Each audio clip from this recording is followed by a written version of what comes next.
Good evening to all my dear students. I am going to provide you further next 10 questions from question number 41 to 50 and I hope you will like it.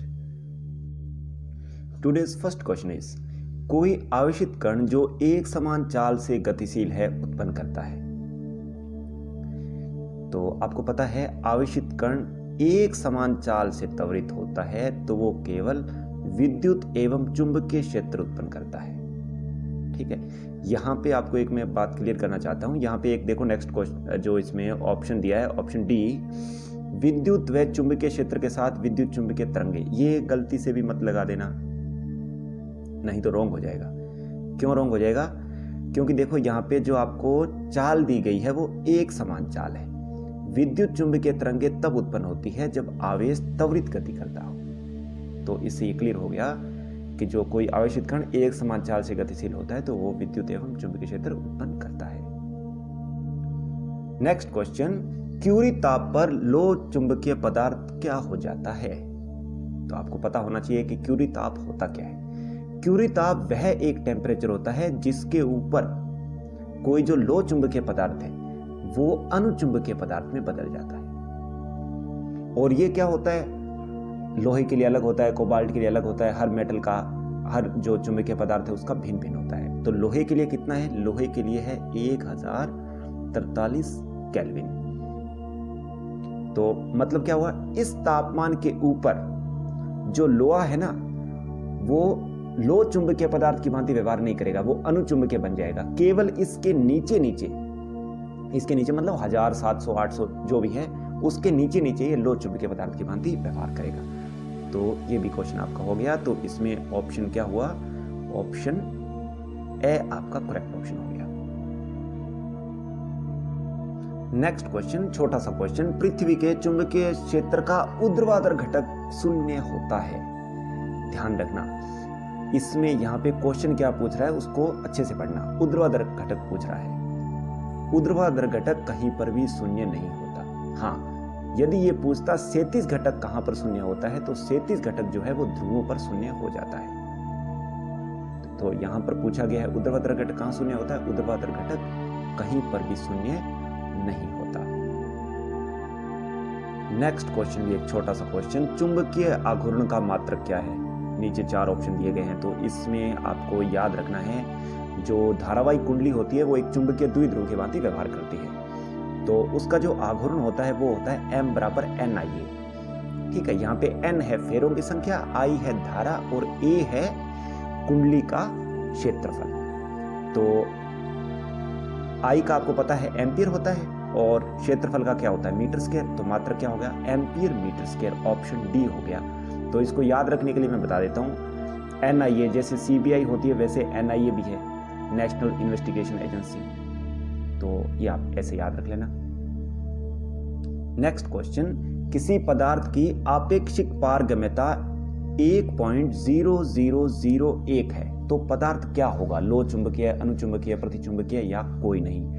तो सबसे पहले आपको पता होना चाहिए आपेक्षिक पारगम्यता क्या होती है। आपेक्षिक पारगम्यता का हमारे पास फॉर्मूला है माध्यम की चुंबकीय पारगम्यता और निर्वात की चुंबकीय पारगम्यता। Mu r is equal to होता है म्यू बटा म्यू नॉट। यहाँ पे म्यू है माध्यम की चुंबकीय पारगम्यता और म्यू नॉट है निर्वात की चुंबकीय पारगम्यता। तो यहाँ पे ये क्वेश्चन बोल रहा है कि आपको ये जो म्यू आर है वो दिया गया है 1.0001 ये दिया गया है। तो ये पूछ रहा है कि ये किस प्रकार का पदार्थ होगा। तो इसके लिए आपको कुछ स्टैंडर्ड वैल्यूज है वो आपको याद रखनी है। ये मैं आपको एक टेबल आपके लिए बनाया है, देखो ध्यान से। अनुचुंबकीय पदार्थ के लिए जो आपेक्षिक पारगम्यता का मान 1 से अधिक होता है, 1 से अधिक होता है का मतलब है 1 से थोड़ा सा ही अधिक होता है, बहुत ज्यादा अधिक नहीं होता, 1 से कुछ अधिक होता है। प्रतिचुंबकीय पदार्थ के लिए क्या होता है? प्रतिचुंबकीय पदार्थ के लिए जो आपेक्षिक पारगम्यता म्यू आर का मान 0 से तो बड़ा होता है लेकिन 1 से कम होता है। मतलब जैसे 0.9, 0.7 ऐसे इसका मान होगा। तो हम वो पता लगा सकते हैं कि वो पदार्थ जो होगा प्रतिचुंबकीय। और जो लोह चुंबकीय पदार्थ है उनके लिए जो आपेक्षिक पारगम्यता का मान क्या होता है? बहुत ज्यादा होता है 1 से। इनका मान सैकड़ों में होता है, 500, 700, 800 ऐसे होगा। तो अभी हमें क्या दिया यहां पर, छोटा सा क्वेश्चन था, आपेक्षिक पारगम्यता का मान आपको दिया है 1 से थोड़ा सा ज्यादा। ठीक है, 1 से थोड़ा सा ज्यादा है मतलब पदार्थ क्या हुआ, आपका जो पदार्थ हुआ इस वैल्यू के अंदर आ रहा है, अनुचुंबकीय पदार्थ हुआ। तो ये आपका कौन सा ऑप्शन हो गया, ऑप्शन बी आपका करेक्ट ऑप्शन हो गया, अनुचुंबकीय पदार्थ। नेक्स्ट क्वेश्चन है, मुक्त आकाश की चुंबकीय प्रवृत्ति क्या होती है। मुक्त आकाश की चुंबकीय प्रवृत्ति होती है 0, 0। और इसके ऊपर वाले के अंदर एक रिलेशन भी है, अपेक्षिक पारगम्यता और चुंबकीय प्रवृत्ति के अंदर संबंध, वो आपको पता होना चाहिए। Mu r is equal to होता है 1 प्लस चुंबकीय प्रवृत्ति को डिनोट करते हैं चाय से, mu r is equal to 1 plus chi. तो यहाँ पे तो केवल चुंबकीय प्रवृत्ति का पूछा है, आकाश की कितनी होती है, 0 होती है। नेक्स्ट क्वेश्चन, क्वेश्चन नंबर 47, स्थायी चुंबक बनाने के लिए स्टील का उपयोग करते हैं, क्या कारण है। नीचे 4 ऑप्शन दिए गए हैं। ऊर्जा का ह्रास कम होता है, स्टील का घनत्व अधिक होता है, स्टील के लिए अवशेष चुंबकत्व अधिक है, साधारण बाह्य चुंबकीय क्षेत्र से चुंबकत्व नष्ट नहीं होता। तो इस प्रकार का कोई भी क्वेश्चन आ जाए उसके लिए आपको आंसर देने से पहले आपको ये 2-3 चीजें याद होनी चाहिए। सबसे पहले तो याद रखना है कि स्थायी चुंबक हम किसका बनाते हैं और अस्थायी चुंबक किसका बनाते हैं। स्थायी चुंबक बनाने के लिए किसी भी पदार्थ की, जो चुंबकीय लोह चुंबकीय पदार्थ है, उसकी धारणशीलता और निग्राहिता दोनों ही उच्च होनी चाहिए।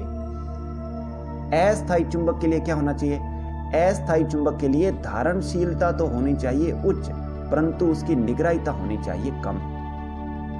ठीक है, अब ये धारणशीलता और निग्राहिता क्या होती है वो देखो आगे आप फर्दर। धारणशीलता क्या होती है, किसी भी चुंबकीय पदार्थ को जब आप बाह्य चुंबकीय क्षेत्र के अंदर पहले आपने रख दिया, वो चुंबकित हो गया।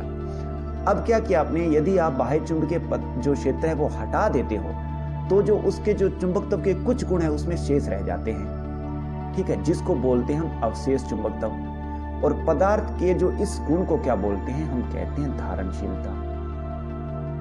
ठीक है, आगे है चुंबकीय निग्राहिता। चुंबकीय निग्राहिता क्या होती है, जो कुछ चुंबकीय गुण शेष रह गए हैं, इनको आप नष्ट करने के लिए आपको ऋणात्मक मान लगाना पड़ेगा चुंबकीय क्षेत्र का, ताकि वो पुण्य शून्य हो जाए। तो उस मान को क्या कहते हैं, हम कहते हैं चुंबकीय निग्राहिता। तो याद रखना है। अब देखो क्वेश्चन हमारा क्या है, हमें बनाना है स्थायी चुंबक। स्थायी चुंबक का मतलब है उसकी धारणशीलता उच्च होनी चाहिए, उसको चुंबकीय गुण ज्यादा धारण करने चाहिए जब उसको हम चुंबकीय क्षेत्र के अंदर रखें। और दूसरा है निग्राहिता। निग्राहिता मतलब हल्का फुल्के छोटे चुंबकीय क्षेत्र के अंदर उसको यदि रख दें तो उसके जो गुण है वो नष्ट नहीं होने चाहिए, चुंबक लंबे समय तक परमानेंट बना रहना चाहिए। तो इसलिए हम कौन सा ऑप्शन हो गया इसके अंदर, साधारण बाह्य चुंबकीय क्षेत्र से चुंबकत्व नष्ट नहीं होता है, इसलिए हम यूज करते हैं स्टील को परमानेंट मैग्नेट बनाने के लिए। नेक्स्ट क्वेश्चन, क्वेश्चन नंबर 48, चुंबकीय फ्लक्स तथा प्रतिरोध के अनुपात का मात्रक किस राशि को व्यक्त करता है। नीचे आवेश, विभवांतर, धारा अथवा चुंबकीय क्षेत्र, ये ऑप्शन दिए गए हैं। ये क्लास के अंदर जो आपको मैंने कराया था वो मुझे याद नहीं आ रहा, तो मैंने ये अभी दूसरे तरीके से किया है, शायद ऐसा होगा या दूसरे तरीके से होगा, वो आप देख सकते हो। मेरे को क्या निकालना है, चुंबकीय फ्लक्स तथा प्रतिरोध का अनुपात याद करना है, मतलब मेरे को φ/r याद करना है। ठीक है, तो फाई मैंने जो अभी यहाँ पे मैं निकाल रहा हूँ वो निकाल रहा हूँ फैराडे के नियम से। क्लास के अंदर मैंने कैसे निकाला था वो मुझे थोड़ा याद नहीं आया, तो आप, क्योंकि एक क्वेश्चन के बहुत सारे मेथड होते हैं, आप किसी भी तरीके से हल कर सकते हो।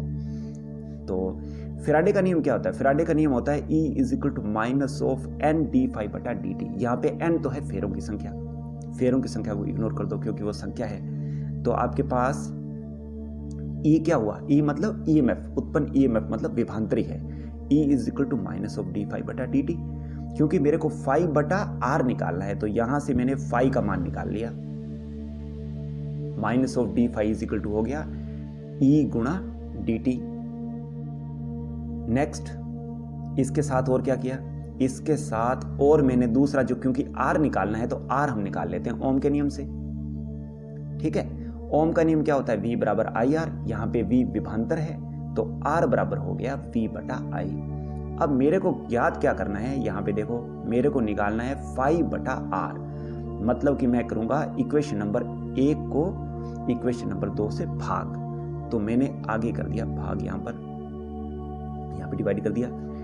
ये देखो -d5/r, तो इसका मान मैंने यहाँ से रख दिया ये e क्रॉस dt, और r का मान मेरे पास था v/i, क्योंकि r नीचे लिख रहा हूं मैं तो ये उल्टा हो गया, ये v बटा ऊपर चला गया i।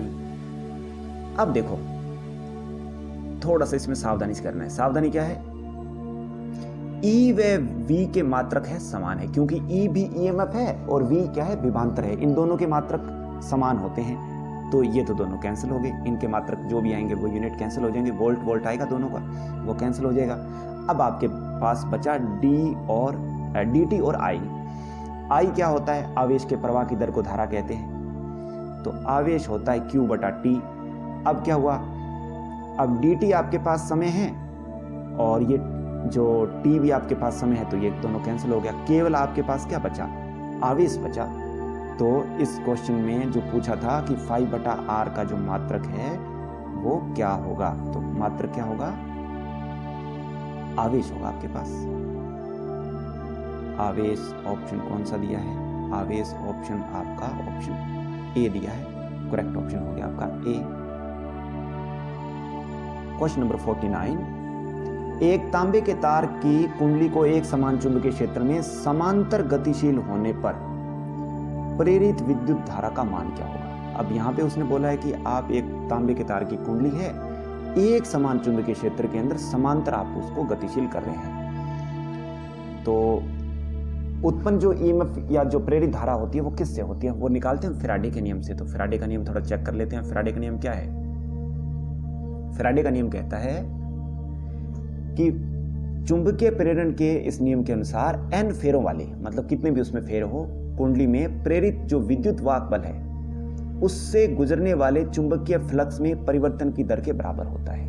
अब यहाँ पे ध्यान देखो, चुंबकीय फ्लक्स में परिवर्तन की दर, चुंबकीय फ्लक्स में परिवर्तन कब होगा, जब चुंबकीय क्षेत्र में परिवर्तन होगा, अर्थात चुंबकीय क्षेत्र क्या होना चाहिए, चेंज होना चाहिए। क्वेश्चन में क्या दिया, चुंबकीय क्षेत्र समान है, तो समान चुंबकीय क्षेत्र के अंदर आप गतिशील करोगे तो कोई ईएमएफ उत्पन्न नहीं होगा, और सर्किट बंद है तो कोई धारा का प्रवाह भी नहीं होगा। तो मतलब बी ऑप्शन आपका करेक्ट हो गया। तो ये क्वेश्चन नंबर हो गया आपका 49। Last question, today's last question is, length का नियम देता है प्रेरित धारा का परिणाम, प्रेरित विद्युत वाहक बल का परिमाण, प्रेरित धारा की दिशा, प्रेरित धारा की दिशा व परिमाण दोनों। तो लेंज का नियम होता क्या है, लेंज का नियम कहता है कि विद्युत चुंबकीय प्रेरण की प्रत्येक स्थिति में प्रेरित जो ईएमएफ है तथा धारा की दिशा सदैव उस कारण का विरोध करती है जिसके कारण उसकी उत्पत्ति हुई है। ठीक है, तो हमें केवल ये दिशा बताता है, परिमाण जो बताता है वो फैराडे का नियम बताता है। तो ये आपके आज पूरे 50 क्वेश्चन हो गए, और मैं उम्मीद करता हूँ कि आपको 50 के 50 क्वेश्चन अच्छे से समझ आए होंगे। तो आप इनको बार बार थोड़ा कॉपी के अंदर लिख के देखें, और पीडीएफ फाइल जो दी है वो डाउनलोड करें। और आपने पूरे ध्यान से देखा, इसलिए आपका बहुत बहुत धन्यवाद। इस वीडियो को अच्छा लगा हो तो आपको लाइक और शेयर भी कर सकते हैं। Thank you very much, have a nice day.